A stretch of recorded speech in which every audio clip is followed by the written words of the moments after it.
اینجا از خود یک سوال میکنم. ماشاءالله مستوی بسیار عالی. شما کدام روایت را خواندین؟ خب از طریق چی؟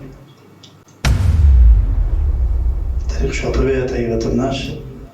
بس طریق شاطبی.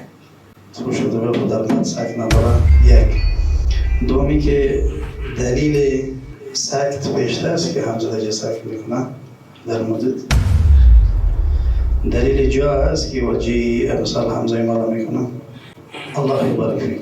بسم الله الرحمن الرحیم. أعوذ بالله من الشيطان الرجيم.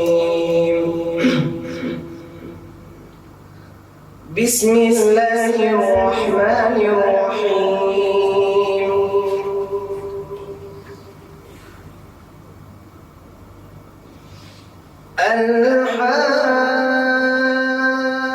الحاقة ما الحاقة وما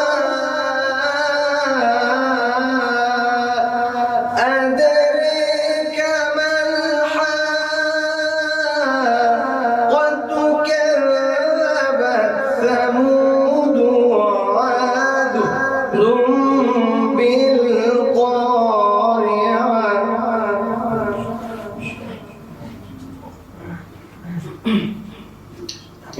الله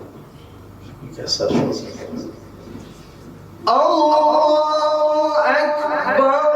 بسم الله الرحمن الرحيم.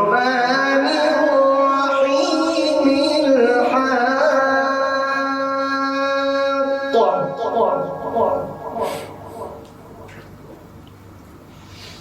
ما الحاقة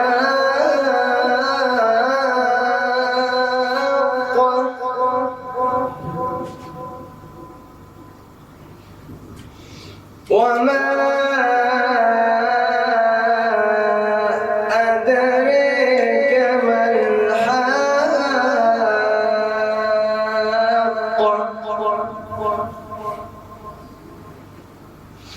كذبت ثمود وعاد بالقارعة.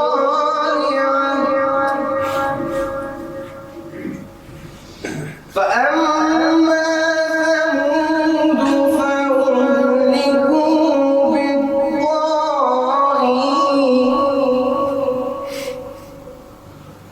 وأما عاد فأهلكوا بريح صرصر عاتية سخرها عليهم 7 ليال و8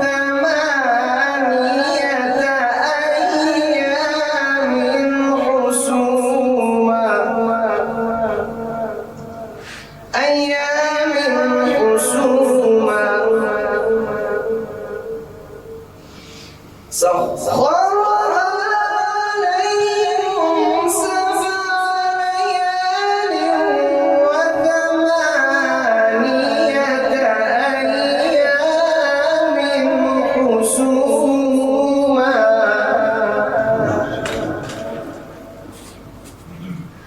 فترى القوم فيها صرعى كأنهم أعجاز نخل خاوية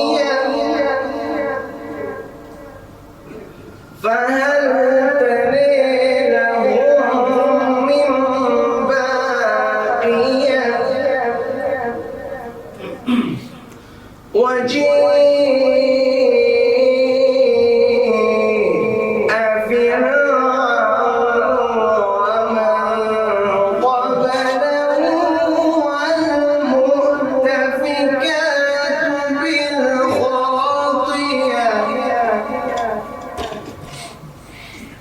فعصوا رسول ربهم فأخذهم أخذة رابية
وانشقت السماء فهي يومئذ واهية. صدق الله العظيم. شما قرآت را شنیدید. خب بگو جان شنیدید. اینجا خلاص یک سوال میکنم. ماشاءالله مصطفی بسیار عالی. شما کدام روایت را خواندید؟ رواية حمزة الزيات. خب از طریق چی؟ طریق شاطبیه طیبت النشر. بس طريق شطرية. تو شاطبیه خود در من سکت نداره. یک. دومی که دلیل سکت بیشتر است که حمزه سکت میکنه در مورد دلیل جا هست که وجی امثال حمزه ما را میکنه. الله یبارک فیک. این سوالات نیست که من تو را میگم که چرا خواندید. این قرائت امام حمزه زیاد کوفی است. قرائت کسی که امام شاطبی میگه که و حمزه ما ازکاه من متورع اماما صبورا للقرآن مرتلا. یعنی حمزه چقدر تقوا داشت که در قرائت قرآن کریم بسیار صبور بود به تدبر قرائت میکرد. در مناقبش امام حمزه زیاد کسی بود که قرآن را لله و فی الله تدریس میکرد. میگه روزی از روزها از یک منطقه میگذشت تشنه شده بود. تشنه بود آب خواستم. همون رفیقی که امرایش بود گفت یا برک خواستم گفتی خانه شاگرد از فلان فز جایش خیست حرکت کرد. گفت نشه که در مقابل و تدریسی که ما بایی کردیم چیزی گرفته باشم. گفت و ننوشید رفت. یعنی به مو خاطر میگم که ما از گاه من متورعین. امام شاطبی میگه که چقدر تقوا داشت، چقدر تزکیه نفس داشت. دیگه امام حمزه کسی بود که علمایی که ظالمای بسیار زبده عراق میگه که میگه پروردگار به واسطه اینمی حمزه بلا را از کوفه دور میکنه. این یک شخصیت بود. قرائتش على عین و الرأس. این القرآن انزل على 7 احرف فقرأوا ما تيسر من قرآن به 7 وجه 7 لهجه نازل شده است. رسول الله میگه هر کدامش براتون آسان است بخوانی، اما به شرط از اینکه با اصولش آشنایی داشته باشید. اگر با اصول قرائت آشنایی نداشتین دربکه به وجود میاد. دربکه در عربی چی نمیگه؟ یعنی تداخل. شما مثال گفتی که الحاقة ما الحاقة مد واجب کلمه مثقل. وقتی گفتی که و ما، اینجا از طریق شاطبیه سکت نمیشه. از طریق شاطبیه حمزه در ال و شی در ساکن مفصول فقط مثل قد افلح المؤمنون لقد خلقنا الانسان و ان الله بكل شيء علیم. در اینجا سکت میکنه فقط. اما از طریق طیبت النشر بالای مدود هم چی میکنه؟ سکت میکنه. ادری که ایمالا میکنه. اگر پرسان میکنم دلیلش نداره. به خاطر از اینکه یک بسیار موضوع مهم است. ماشاءالله خالص خوب مستوا داره. ما آرزو میکنیم که بخیر قرائت سوار بخونه، شربی بسنده نباشه. ولیکن فعلا نه. اینا بدون علم دی داخل شدن. کذبت ثمود، اینجا حمزه چی میکنه؟ ادغام میکنه به کذبت ثمود و عاد بالقارعه. وأبدت فنا ثغر صفت ظرف ظلمه جمعنا ورودا حاولا عاطر الطيلة فإظهار در نمته بدوره. إظهار از طریق شاطبی إظهار در ابن كثير نمته عاصم بدوره قالون. این یا اظهار میکنن. کسایی که باز اختلاف داره مثلا ورشم در بعض حروف. اما حمزه از جمله کسایی است که اینجا چی میکنن؟ ادغام میکنن به کذبت ثمود. این ایمان به اصول که داخل میشین تو باز گرفته میشینه.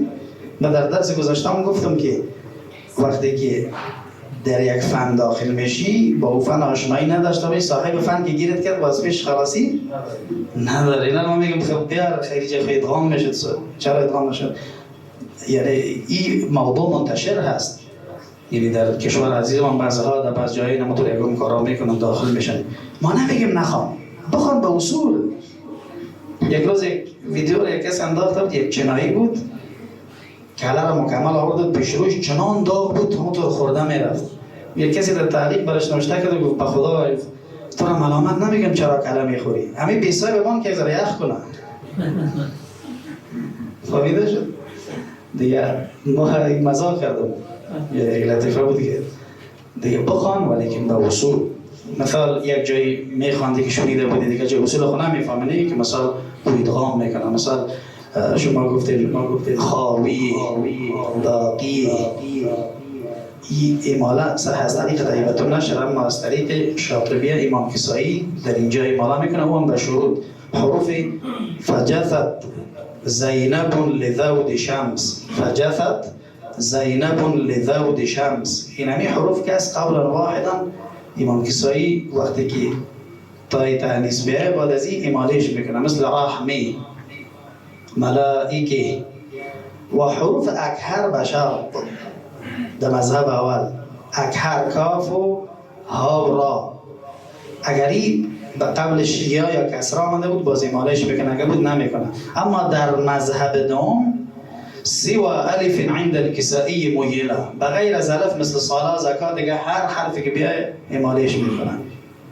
هر جایی که تای تانیث به رحمی، ملائکی، خاوی، باقی کلش اماله میکنن. اما از طریق شاطبیه، از طریق طیبه شدن حمزه به یک وجه اماله میکنه که اینها شیخ القرآن مصطفی اسماعیل رحمت الله علیه جمیع او شنیده بود که او قرائت کبرا رو میکنه، او جایگاه خود داشت. نه دیگه این مشکلات در قرائتان دیده میشد که شما باید مثلا کلمه حسوم من از پیش مد طبیعی زیاد شد، حسوم بس زیاد دراز نمیشه دیگه. توجیه و نصیحت اول برای خود باز برای قرآن عزیز ما هست که بدون فهم در روایات داخل نشی که با این مشکلات به وجود میاد. مثال یک چیز تو شنیده جی علی مثال اماله کردی دیگهش که بیامد اماله نکردی، یعنی یک جای شد و یک جای نه و گدودی. اما صاحب فهم که باشه میفهمه که حمزه اصولش این اینجا اینطور میشه. و این اساس برای کس اجازه نیست تا که سند متصل در قرائت نداشته باشه و این خود را داخل بکنه در روایت که با این مشکلات میاد. یعنی هر روایتی را که میخوانی اجازه است. رسول الله میگه اقرأوا القرآن کما انزل. در حدیثی را که خدمت شما عرض کردم که ان القرآن انزل على 7 احرف فاقرأوا ما تيسر منه. هر چی که براتون آسان است هر روایت امور بخوانید. کلها شاف کافی، کل شافی و کافی است، اما به شروط از اینکه اصول قرائت را باید بفهمی، اجازه داشته باشی، سند متصل به رسول الله صلی الله علیه و سلم. به خاطری که وقتی ما روایت را میخوانیم در اعراب از این تقدیم و تأخیر نه احیانا در کلمات در هر روایت ما نمیتونیم که ترکیب بکنیم. شیخ عبدالباسط عبدالصمد کلت آشنایی داری، مثل آفتاب روشن از در فضای قرآنی. و سوره مبارکه یوسف علیه و علی نبینا افضل الصلاة و تسلیم او را که قرائت کرده که وقالت هی تلک هی تلک هی تلک. تقریبا نافع و ابن زکوان میخوان که هی تلک. فهمیده شد؟ هشام میخوان در یک روایتش هی تلک، ابن کثیر هی تلک، دیگرها هی تلک. این روایت است که دیجا، ولیکن او گفته بود که به یک نفس کلش ترکیب کرده بود. محمود خلیل حسری خواسته بودش، کسی بسیار مشهور است، برش گفته بود که در این کار انجام نده که وقتی میخوانی یک روایت بخوان در یک روایت پس بیا دیگر روایت را بخوان، اما ترکیب نکن. ترکیب که کلش را در یک جای بخوانی. یک مجلس مشتگی بود که از قاری صاحب هم شنیده بود، آمد در اهدنا الصراط المستقیم یه 3 قرائات است. قنبل روایس میخوانه اهدنا الصراط الرسیم. امام حمزه در موضع اولش کلش خلف و خلاد اهدنا الصراط به اشمام، یعنی صدای زای که صاد گرد میکرد. و دیگه قرآن اهدنا الصراط، او احمد گفت اهدنا الصراط صراط المستقیم، یعنی اهدنا الصراط صراط. کلش کاملا غلط است، یعنی خلاف اصول قرائت عمل کرد. ما که امروز از قرای عزیز ما گلان داریم به می اساس و بعض عزیزای ما که اعتراض هم میکنه حقشان است. وقتی که ناحق به یک مجال داخل شدم اینمی مشکلات به وجود میاد. دیروز یکی از قرای مصر به نام محمود علی حسن در شبکات مشهور است، سوره مبارکه فکر کنه که معارج بود و نوح علیه السلام، این را تلاوت میکرد. شما اعتبار بکنین که فکر کنم سوره جن بود، عفوا سوره جن را امرای نصف سوره مبارکه مزمل. یعنی نه مخارج، نه صفات، نه طبقات، یعنی نه تناسق بین طبقات. شما قرآن خدا ما را گوش کنین که چه رقم انتقال میکنه از حرف و حرف از کلمه. این چیزایی دیده نمیشد در قرائتش. جگرخون شدم. چرا؟ فضا ضعیف شده است، اهتمام کم شده است. یک کسی که یک چند ربع را یاد گرفت، لنگی و کلاه از هر میمانه تلاوت میکنه، مردم فکر میکنه او العالمی، نه میفهم که بین المللی و عالمی چی معنا داره. من میره نفهمیده. قاری بین المللی، بین الملل چی؟ قرآن کلام الله است. رجال خود را میخواهد که را باید کوشش بکنن سالهای متمادی که به یک مرحله برسن. این بین المللی و بین الدولی از این را هیچ نفهمیدیم که دولی از این چی معنا دارد. وقتی که یک دولی باشه این شرم کلان است که به اون مرحله بازنامت برای و پشت سر طینه فی طینه باشی در تجوید ضعیف خواب رویت میره تا که صاحب فهم گیرت کرد باز قطعت میکنن. یک روز کنفرانس داشتیم در کلیه مبارکه قرآن کریم در جمهوری عربی مصر که یگانه فاکولته در سطح دنیا است که متخصص از 4 گوشه مصر در اونجا می‌آمدن. عبدالناصر حرکه میشناسی، همه اطلاعاتش شنیدید. یک شیخ بود، دکتر، استاد دکتر. یکی دکتر است، استاد دکتر، یعنی مرحله اخیر از در ازهر شریف. سعید صوابی استاد اصول حدیث در جامعه ازهر. او ششتکی بود، در مجلس کل ما بودیم. عبدالناصر حرک آمد شروع کرد لا تحرک به لسانک لتعجل به، زمین شروع کرد قرائت سوره مبارکه قیامه را خواند. در اخیر سعید صوابی خواستش در گوشش گفت یا ابنی انا اخذت لك 13 غلطه. گفت او بچه، گفت من در اینجا گفت 13 غلطی تو را کشیدم. تو که قاری را دوام هستی، گفت 13 غلطی در تجوید من اینجا کشیدم. گفت چطور شما داخل میشه در رادیوی قرآن کریم مثلا؟ عدم اهتمام. یعنی تو نیست که ما قیاس بکنیم که فلان حالا بین المللی است. چطور بین المللی شهری؟ شروط قرائتی است که خود را به فضای روحانی وصل که اونو بین المللی است. رب مشهور فی الارض مجهول فی السماء. یک از در زمین خوب مشهور است، در آسمانی که مشهور نیست. و رب مجهول فی الارض مشهور. اونو شهرت اونجا بهتر است، نه این شهرتی که چند روز است که ما خودنمایی بکنیم، استعراض قوت بکنیم. نه خیر.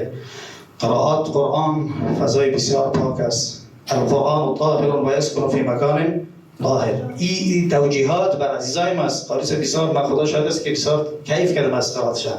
ولیکن این را میخواهیم که اینطور برو بخیر. این مستوایی که دارید اینی را برو اصول قرائت را بگید. انشاءالله ما فی ما بعد دوره‌های در قرائت عشره داریم که به اصولش بشینی که پرسان کردن برای من دفعتا دلیل بگویی که و جاء شاء فوز دفعتا برای من دلیل کنی که جاء شاء یعنی کلش همزه مولا میکنه فوز رمزش است. اینی را برام رموزش یاد کنی، اصولش را برام یاد کنی، دلیلش را کیف کنیم.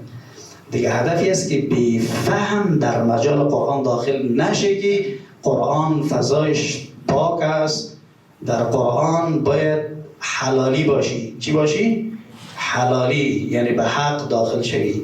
اگر به حق داخل شدی به ناحق اصول راه باز با مشکل رو برام میشه. الله متعال برای همه ما توفیق نصیب بکنه که قرآن را با اصولش با آدابش چنانچه که از رسول الله صلی الله علیه و جل به جل برام آمده است اما را مطابق بکنیم. وفقك الله.